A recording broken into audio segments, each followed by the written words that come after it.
What is up, everyone? Welcome to this episode of Car Vlog. We got a lot to cover today. Oh yeah, gonna make a video in my car now. Oh yeah, gonna make a video in my car.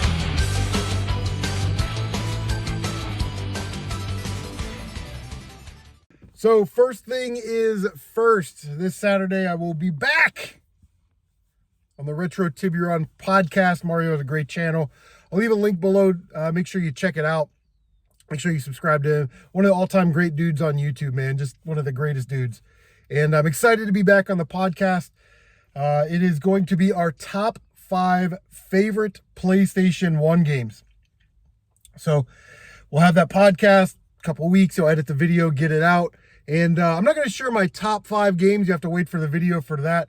But I will share some of my honorable mentions. So I got my PlayStation when I was stationed in Okinawa in 1998. The military police, we had our own barracks. And growing up as a Nintendo kid, everybody in the barracks had a PlayStation 1. So I had to go out and buy this machine to keep up with the Joneses, you know, to fit in. And everybody was playing Triple Play Baseball and NFL Game Day 98. Now, I know a lot of you aren't sports fans. I am a sports fan. I played sports as a kid, played high school sports. And, yeah, we always loved sports games. We always had sports games. But, yeah, nostalgia factor for these games. You know, on our weekends, we'd, drink beer and play these games, and it was fun. A game that I played through last year that I really enjoyed was Jumping Flash. Jumping Flash is a 3D first-person platformer shooter game. And it's really sort of cutesy and fun. It's not very long. I want to say it's like 5 or 6 worlds, 2 stages and a boss fight each. You got to beat the game twice with a reduced timer. It's one of those type of games. But I think what's interesting about Jumping Flash and why you should probably have it in your collection if you consider yourself like a gamer or a game collector is that it does have a cultural importance to the gaming community. Some of you don't know this because you're too young, but in the olden days before the internet, the PlayStation controller did not have analog sticks. So you just had the D-pad and the face buttons and the shoulder buttons, So this game absolutely works really, really well without analog sticks. And it is amazing that they were able to create a game like this before, Mario 64, which kind of gets credit for being that first great 3D platformer. And Jumping Flash should not be overlooked. Again, culturally important to the gaming community. And it's a really good game, too. So Jumping Flash, definitely an honorable mention. Had to throw in Brave Fencer Musashi. I'm not really an RPG guy. They're sort of intimidating. I don't like working through menus and all that stuff. But Brave Fencer Musashi, very, very good. It wasn't overly difficult. There was only a couple times where I kind of got lost and had to look up where to go. So for me, that's really, really good because usually it's like, where do I go next? Where do I go next? Because I don't know. I can't follow RPGs. I'm not RPG smart. I'm shooter smart, but I'm not RPG smart. But Brave Fencer Musashi, really, really cool. And I need a manual for that. So if anybody has an extra manual or a manual that they don't want, bring it to the trade show at the end of the summer. Maybe we can work out, a trade and I can complete my copy, which would be great. I also want to talk about Pandemonium 1 and 2. Now, Pandemonium is a Crystal Dynamics game. And at that time, Crystal Dynamics was sort of a big deal. It's a 2.5D platformer. And it's got bouncy physics like Donkey Kong Country or something. And in the US versions, you can select between 2 characters. The girl has a double jump. The male, the jester, he shoots a projectile. And I think he can crawl under small spaces, So there's some branching paths and different ways to get through the levels, which is awesome. But I wish they would update these and release it on a compilation with the Saturn version, the third game on the Saturn, which was only released in Japan, that has 4 characters that you can play as. So it's interesting. 4 characters, 4 different abilities, and how you work through the levels. I'd really enjoy that. But Pandemonium, really, really good games. If you can only get one, get the second one. I think the second one's a lot better. I will say graphically, they don't hold up that well, but it's still playable, fun game. The last game I always bang on about is Assault Rigs. Sort of a 3D style tank game. It's part vehicle combat, part platformer. The goal in each of the levels is to collect the gems and then get to the exit. Then you progress to the, the next level. There's like 40 levels and 3 or 4 different tanks you can choose from. Kind of got that Tron vector style graphic style to it, So yeah, I definitely recommend Assault Rigs because it's still kind of cheap, and it was only released in the long box form. Big gulp. They named a drink after your mom. Oh, 45 years old, still acting like a 12-year-old. Anyway, so I go to this YMCA sale. I'm not going to show it in a pickup video. It's a rummage sale. It was on a Friday and a Saturday. I went on Friday. So it's Friday. I figure people at work. I get there 10 minutes early. There's a line of 30, 40 people out the door. It was off the chain. Now, the gimmick is that they open the door, you go in, you grab like an IKEA bag or a box, you fill it up with whatever you want, you go to the pay table and you make a donation, okay? So everybody floods in. They kind of go to the left where all the media is at, all the glassware, housewares, stuff like that. Seasonal stuff is in the back. In the middle row is just piles of clothes, man. I'm 6 foot tall, so it's probably like 5 foot tall worth of clothes on these tables, It's massive. On the right side, toys, collectibles. I saw some sporting equipment, so I went over there, grabbed a baseball glove for the eBay store. Easy to list, easy to ship. And then like the next table, all the good stuff's underneath this box. I see all of these collector's pins, Cleveland Indians, Cincinnati Reds, Blue Jackets, World Cup, Columbus Crew, whatever, pins and buttons. So I just dump all of that in my bag. It took me like, a day and a half to get that all listed on my eBay store, but it's all listed at like, $10 or under. There's some that are more. If you're getting into pin reselling, the ones you really want to look for are like, it seems like the ones that sell really quick are the mascot pins, pins that are dated. So like opening day 2017 or, NHL opening night, whatever, Mother's Day 2015, those sort of special one-day pins. And then the other pins that sort of sell pretty well, a lot of like stadium stuff like Progressive Field opening night or something like that, first night game. And a lot of the Indian stuff had the Chief Wahoo logo on it. So the Chief Wahoo was an Indians logo that, they had to get rid of because it was offensive. So they changed the name to the Cleveland Guardians. So a lot of people buy that as collector's items, but yeah, stuff like that. So if you see big lots of pins out at garage sales for super cheap, I wouldn't shy away from them, especially if they sort of meet those categories. They're like dated, they're special events. They have Chief Wahoo or Washington Redskins stuff on them, older stuff, of course. But yeah, all that's listed on my eBay store. But I'm watching these people do the clothing stuff, right? And they're going through like the first couple of layers of clothing and they're going, oh my God, I've had this before. We've all had this.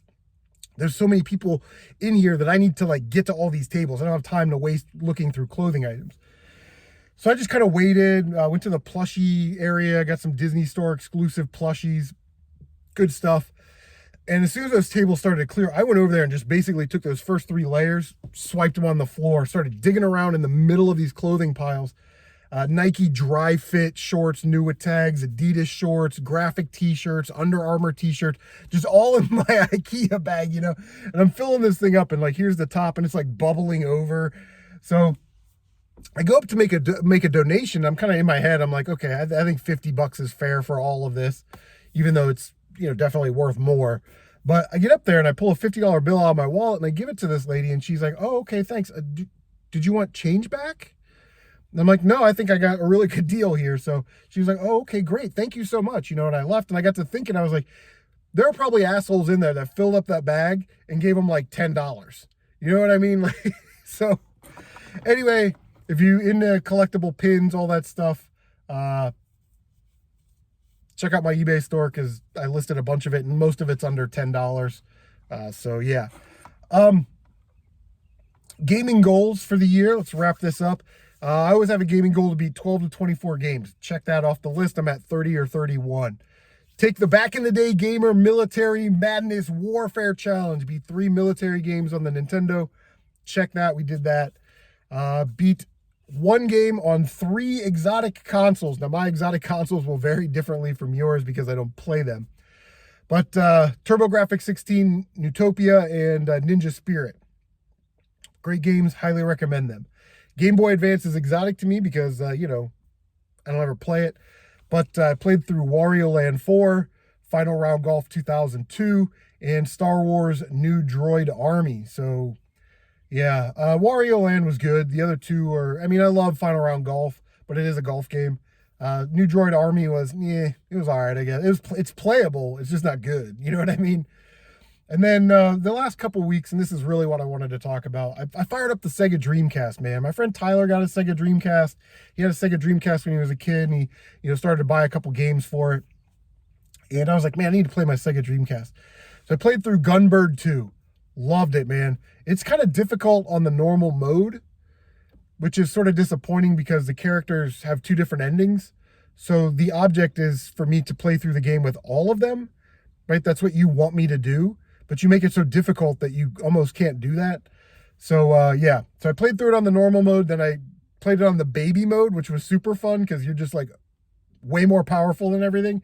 And beat it with the other characters and got the other endings, I played through Sonic Adventure, which was really fun. It's a fun game. 10 levels. It's not very difficult. It is kind of difficult to kind of figure out where you need to go because it has sort of an open world thing to it. But once you figure it out, it's not too bad. And then Hydro Thunder, man. I love Hydro Thunder so much. And I had high hopes for the Dreamcast version, but I would say it's average. And I say that because, okay, so the N64 version looks the worst, plays the worst, sounds the worst, but it has 4-player mode. You know what I mean?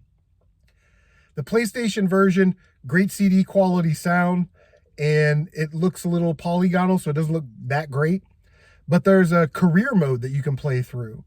The Dreamcast version looks great, sounds great, plays pretty true to the arcade, but it doesn't have any of those extra features. It doesn't have a 4-player mode, and the Dreamcast has 4 controller ports, which is kind of a bummer. It doesn't have the career mode, which basically it's like you start on the easy tracks, you get like $3,000 in coins, and it costs $1,000 in coins to race each race. And where you finish, you get more coins, and you use that to pay for the other races. But it doesn't have that version on it, which is crazy. And I got to thinking, I was like, why?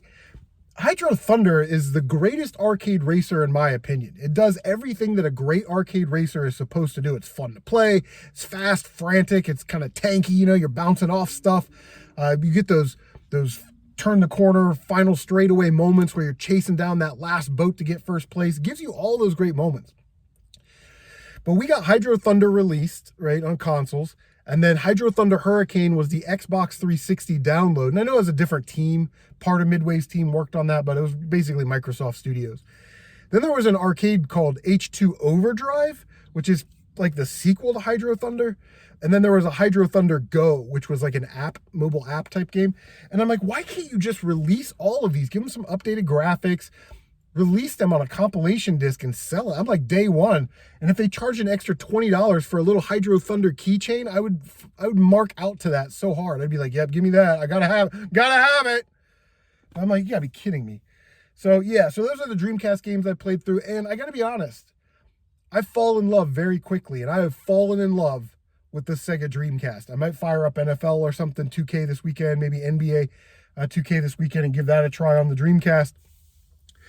But yeah, I'm looking at putting the Dreamcast in my top 5 consoles. For me, PlayStation 2, Nintendo, PS4, Super Nintendo, and probably now the Sega Dreamcast is in the top 5. It is so fun to play. It's just one of those consoles. All 3 of those games that I played, you pop them in, they are so much fun to play. I can't overstate that much, but I just fall in love so fast. But yeah, the Sega Dreamcast, man, is just blowing me away. I'm very happy that I pulled that out of the box and started playing it. But yeah, anyway, that is going to do. We're going 14 minutes. This might be the longest car vlog video ever. So yeah, excited to be at Retro Tiburon's podcast. Link but down below to Mario's channel. Subscribe to the channel. One of the great dudes on YouTube. And yes, we will. What are some of your favorite PlayStation 1 games? Leave a comment down below. What are some of your favorite Dreamcast games or Dreamcast recommendations for me? Leave a comment down below. Don't forget to like, comment, subscribe, share on social media. Don't forget to bang that notification bell so you can stay up to date on all of your CM retro gaming goodness. And thank you for stopping by. You know where you're at. car vlog.